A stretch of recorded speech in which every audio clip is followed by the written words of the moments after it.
MMA Business Entreprise. Je suis à Angers avec Hélène, une agente immobilière qui a pris une décision. Oui, cette année pour mon entreprise, c'est décidé, c'est MMA. Ah oui, on peut savoir pourquoi? Parce que comme moi, mon agent MMA d'Angers est sur le terrain et il est venu expertiser les besoins de mon entreprise pour adapter au plus juste mon contrat d'assurance.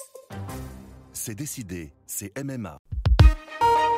L'éditorial du Figaro. Le théâtre et le réel, par Vincent Trémollet de Villers. L'Union des droites, c'était mardi soir à l'Élysée. Les slogans d'Éric Zemmour, Laurent Wauquiez et Nicolas Sarkozy. Que la France reste la France forte. La simplification défendue par David Lisnard, le déclassement des gens ordinaires évoqué si souvent par Jordan Bardella.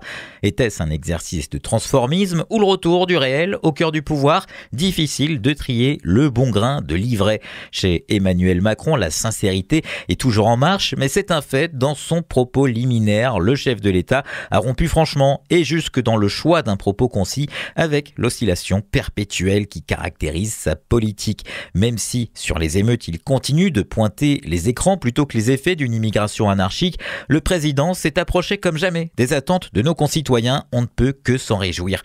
Il faudrait pourtant être amnésique pour prendre en bloc l'éloge de la culture française par celui qui niait son existence, de la frontière par celui qui voyait un anachronisme, des communautés d'expérience par le chantre de l'émancipation, de la nation par celui qui voulait la diluer dans l'Union européenne, de la politique nataliste par le président longtemps indifférent à l'existence d'un ministère de la famille, de l'écologie de bon sens par l'homme de la Convention citoyenne sur le climat.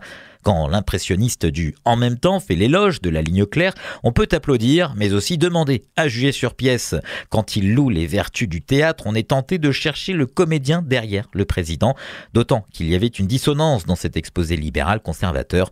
C'est le continuum invoqué par le président de la République entre le « d'où nous venons » et le « où nous allons », comme si cette conférence de presse prolongeait les 6 dernières années d'exercice du pouvoir, l'auto-célébration du retour de la force économique et sociale et de la force républicaine de l'État retrouvé avait, au regard des émeutes, de l'insécurité ordinaire, de la dette colossale, quelque chose d'irréel. Sans doute parce que le brillant orateur n'est pas en campagne électorale, il est au pouvoir.